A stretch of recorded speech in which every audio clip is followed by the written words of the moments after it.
कहानी की शुरुआत होती है विल शॉ नाम के एक बिजनेसमैन से, जो अपने परिवार के साथ छुट्टी मनाने के लिए स्पेन जा रहा था। जब वो एयरपोर्ट पर पहुंचा तो उसके पिता मार्टिन उसे लेने आए। वो एक आर्टिस्ट थे और बाप बेटे के बीच ज्यादा अच्छा रिश्ता नहीं था, पर फिर भी वो समुद्र की ओर निकल पड़े, जहां से उन्हें एक शिप में बैठकर अपने टूर की शुरुआत करनी थी। रास्ते में मार्टिन ने देखा कि विल हर वक्त अपने फोन पर ही लगा हुआ था। खैर, जब वो समुद्र किनारे पहुंचे तो विल की माँ लीजा और बाकी के परिवार ने उनका स्वागत किया। फिर रात को डिनर के समय पर भी विल लगातार अपना फोन ही चलाए जा रहा था, जिसे देखकर मार्टिन काफी चिढ़ गया। खैर, फिर अगले दिन मार्टिन पूरे परिवार के साथ समुद्र में अपनी कश्ती लेकर निकल गया, पर यहाँ भी विल फोन पर ही बिजी था और उसकी लापरवाही की वजह से विल के भाई जॉश की गर्लफ्रेंड डारा को चोट लग गई। तभी मार्टिन ने गुस्से में आकर विल का फोन समुद्र में फेंक दिया। अब विल भी परेशान था, इसलिए वो कश्ती किनारे पर लगाकर शहर में घूमने निकल गया। वहीं दूसरी ओर मार्टिन ने देखा कि एक छोटी कश्ती सुबह से उनकी बोट के आसपास घूम रही थी। इधर विल जब घूमकर वापस समुद्र किनारे आया तो वहाँ उसे अपनी बोट कहीं भी दिखाई नहीं दी।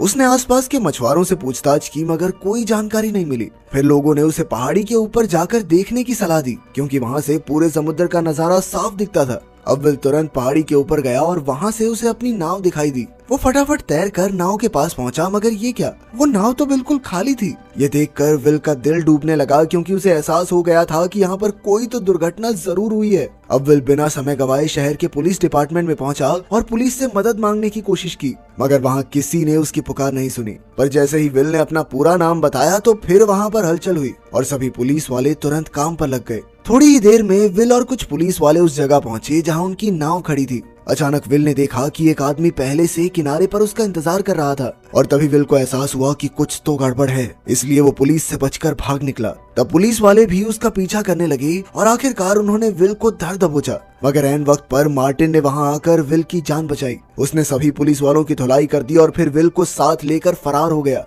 रास्ते में उसने विल को बताया कि वो कोई आम आर्टिस्ट नहीं है, बल्कि एक CIA एजेंट है। वो पिछले 20 साल से CIA के लिए काम कर रहा था। अब CIA का एक खास दस्तावेज उसके कब्जे में है, जिस वजह से उन्होंने मार्टिन के परिवार को अगवा कर लिया है। फिर मार्टिन को कैरेक नाम की एक औरत का फोन आया और उसने मार्टिन को मिलने के लिए बुलाया, लेकिन वहां जाने से पहले मार्टिन विल को अपने एक अलग अपार्टमेंट में लेकर आया, जिसके बारे में किसी को नहीं पता था। उसने वहां से कई हथियार उठाए और फिर डिएगो नाम के एक आदमी के लिए मैसेज छोड़ा। वहीं दूसरी ओर बिल्डिंग की छत पर एक स्नाइपर अपनी राइफल के साथ तैयार होकर मार्टिन के आने का इंतजार कर रहा था। इधर मार्टिन ने विल से कहा कि कैरेक उसकी दोस्त है, पर फिर भी विल को अपनी सुरक्षा के लिए गाड़ी में ही रहना होगा। जब मार्टिन अंदर गया तो कैरेक ने उसे चुराया हुआ सूटकेस किडनैपर्स के हवाले करने को कहा, ताकि वो अपने परिवार को छुड़ा सके। इस पर मार्टिन ने जवाब दिया कि वो इसके बारे में सोचेगा। इसके बाद जब मार्टिन गाड़ी की ओर लौट रहा था तो अचानक उस स्नाइपर ने मार्टिन पर गोली चला दी। विल ने अपनी आंख से ये देखा तो वो हक्का बक्का रह गया। उसने तुरंत अपने पिता को उठाया, पर फिर उस पर भी गोलियां चलने लगी। इसलिए उसने मार्टिन का फोन और हथियार निकाले और तुरंत पास ही किसी जगह पर छुप गया। तभी फोन बजा और विल ने फोन उठाया, जिस पर वो किडनैपर्स उसके पिता को टॉम नाम से बुला रहे थे। पर अब उनके पास ये सब सोचने का वक्त नहीं था, क्योंकि पुलिस चारों ओर से उन पर गोलियां बरसा रही थी। इसी गोलीबारी में स्नाइपर ने एक पुलिस वाले की हत्या भी कर दी और पुलिस वालों को लगा कि ये विल का काम है। खैर, अब विल जैसे तैसे एक वॉशरूम में घुसा और खुद को शांत करके आगे के प्लान के बारे में सोचने लगा। इसके बाद वो सीधा एम्बेसी से मदद मांगने पहुंचा, पर वहां के स्पेशल एजेंट से बात करने के बाद भी कोई फायदा नहीं हुआ। असल में एम्बेसी के पास मार्टिन शॉ नाम के एजेंट का कोई रिकॉर्ड नहीं था, बल्कि उन्होंने तो विल से ही कहा कि उस पर पुलिस वाले की हत्या का आरोप है और वो उसकी मदद के लिए उसे बस एक वकील दे सकते हैं। तभी विल को बताया गया कि नीचे उससे कोई मिलने आया है। नीचे जाकर विल ने देखा कि उसके पिता की दोस्त कैरेक उसका इंतजार कर रही थी। उसने विल को उसके बचपन की ऐसी ऐसी बातें बताई जो सिर्फ मार्टिन के किसी खास दोस्त को ही पता हो सकती थी। फिर कैरेक ने कहा कि उसने ही मार्टिन को जान से मरवाया है, क्योंकि मार्टिन ने उसे धोखा दिया था। जब कैरेक ने कहा कि वो विल को सब कुछ सच बता देगी तो विल चुपचाप उसकी गाड़ी में आकर बैठ गया। कैरेक ने कहा कि मार्टिन ने सूटकेस चुराकर गद्दारी की, इसीलिए हमें उसकी जान लेनी पड़ी। अब कैरेक चाहती थी कि विल वो सूटकेस ढूंढने में उनकी मदद करे। ये बात सुनकर विल ने तबीयत खराब होने का नाटक किया और फिर गाड़ी से बाहर निकलकर भाग निकला। कैरेक के गुंडों को चकमा देकर विल एक बस में चढ़ गया और अब उसे फिर से किडनैपर्स का फोन आया। किडनैपर्स ने फिर से उससे सूटकेस की मांग की और उसके परिवार को जान से मारने की धमकी देने लगे। खैर, फिर विल ने देखा कि मार्टिन के फोन से डिएगो नाम के एक आदमी को बार बार फोन गया था, इसलिए उसने डिएगो से मिलने का फैसला किया। लेकिन जैसे ही वो डिएगो के घर पहुंचा तो एक कातिल पहले ही वहां विल के इंतजार में बैठा हुआ था। अब विल को अपनी जान बचाने के साथ साथ वहां मौजूद लूसिया नाम की एक लड़की की भी जान बचानी थी। उस कातिल का काम तमाम करके विल ने लूसिया को बताया कि वो डिएगो से मिलने आया है, जिस पर लूसिया ने बताया कि डिएगो उसके अंकल हैं। और वो विल को उनके पास ले जाएगी। मगर जब वो दोनों डिएगो के घर पहुंचे तो उससे पहले ही किसी ने डिएगो की हत्या कर दी थी। तभी उन्हें रसोई से किसी की आवाज सुनाई थी तो विल चुपके से रसोई तक पहुंचा। ये आवाजें किसी और की नहीं बल्कि कैरक और उसके साथी की थी। विल को देखकर कैरक ने कहा कि उन्हें डिएगो से एक खास जानकारी चाहिए थी, मगर डिएगो ने जानकारी देने से इनकार कर दिया, इसीलिए उन्हें उसे मजबूरन मारना पड़ा। ये सुनकर लूसिया ने उन पर हमला कर दिया और विल तुरंत लूसिया को लेकर छत की ओर भागा। यहाँ से वो तारों के जरिए नीचे आ गिरे और फिर लूसिया विल को एक स्कूटर पर बैठाकर भाग निकली। इधर कैरक अब भी विल को मारना चाहती थी क्योंकि वो मार्टिन की मौत का इकलौता चश्मदीद गवाह था। कुछ देर बाद विल की तबीयत बिगड़ी तो लूसिया ने देखा कि उसे तो गोली लगी थी, इसीलिए वो तुरंत उसे अपनी एक सहेली के यहाँ ले गई। जल्द ही विल बेहोश हो गया और लूसिया ने अपनी सहेली के साथ उसका इलाज किया। बाद में जब विल को होश आया तो लूसिया ने उससे पूछा कि आखिर ये सब चल क्या रहा है। फिर जब उसने विल के पिता की तस्वीर देखी तो उसने कहा कि वो टॉम को जानती है। वो तो पूछने लगी कि तुम उसे मार्टिन नाम से क्यों बुला रहे हो। विल को लगा कि लूसिया मार्टिन की गर्लफ्रेंड रही होगी, पर फिर लूसिया ने बताया कि टॉम का उसकी माँ के साथ अफेयर था और असल में वो टॉम की ही बेटी है। ये सुनकर विल हैरान रह गया,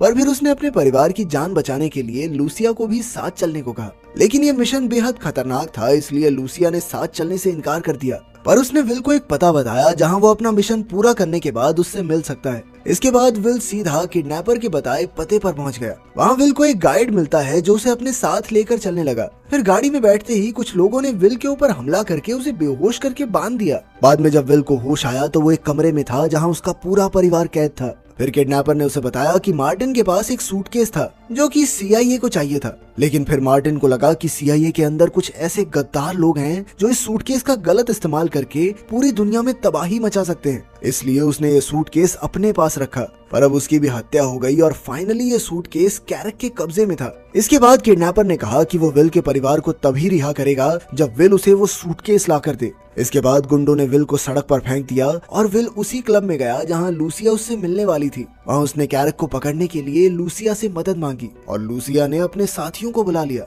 फिर विल ने कहा कि वो अपने क्रेडिट कार्ड का इस्तेमाल करेगा और जल्द ही इसकी भनक कैरक को लग गई। फिर वो खुद ही उसका पीछा करते हुए आएगी और तब विल कैरक को पकड़कर उससे सूटकेस छीन लेगा। अब प्लान के मुताबिक विल ने क्लब में क्रेडिट कार्ड का इस्तेमाल किया और थोड़ी ही देर में कैरक के गुंडे वहां पहुंचे। उन्होंने विल और उसके साथियों पर हमला कर दिया, पर विल की टीम भी कोई कम नहीं थी। जल्द ही उन्होंने कैरक के खास गुंडों को धर दबोचा। बाद में उन्होंने इस गुंडे पर खूब अत्याचार करके कैरक की जानकारी निकलवाने की कोशिश की, लेकिन उसने अपना मुंह नहीं खोला। तब विल समझ गया कि इसे पीटने से कुछ नहीं होगा। उसने बाहर आकर अपनी टीम से इस गुंडे को रिहा करने को कह दिया। वो जानता था कि रिहा होते ही वो सबसे पहले कैरक के पास ही जाएगा और हुआ भी बिल्कुल ऐसा ही। उसका पीछा करते हुए विल और उसकी टीम एक बेसमेंट में आ पहुंची। तब उन्हें पता चला कि आज कैरक यहाँ सूटकेस को बेचने की डील करने वाली थी। अब विल धीरे से कैरक की ओर बढ़ रहा था और लूसिया एक गाड़ी में बैठी थी। तभी किडनैपर्स की गैंग भी वहां पहुंची और उन्होंने लूसिया को जबरदस्ती बंदी बना लिया। वहीं किडनैपर विल से सूटकेस की मांग करने लगा। उन दोनों की बहस से कैरक सावधान हो गई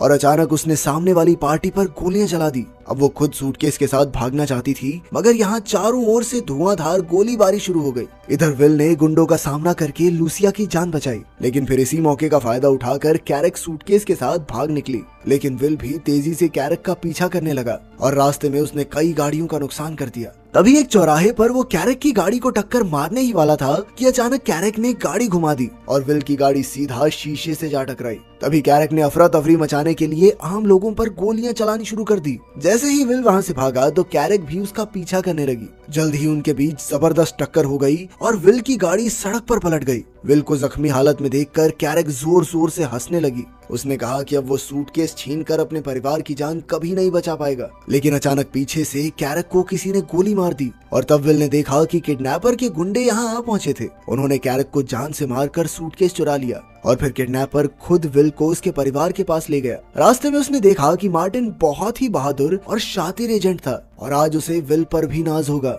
आखिरकार विल ने अपने परिवार को आजाद जो करवाया था। बाद में हॉस्पिटल के बाहर एक एजेंट ने उसे कुछ कागजात देकर कहा कि वो CIA में एजेंट बनकर अपने पिता की जगह ले सकता है, पर विल ने इससे इनकार कर दिया। फिर विल ने पूछा कि आखिर उस सूटकेस में ऐसा क्या था, पर किसी ने भी उसे सच नहीं बताया। खैर बाद में विल ने अपने भाई और माँ को लूसिया से मिलवाया। आखिरकार सबने उसे अपना लिया और अपने परिवार का हिस्सा बना दिया।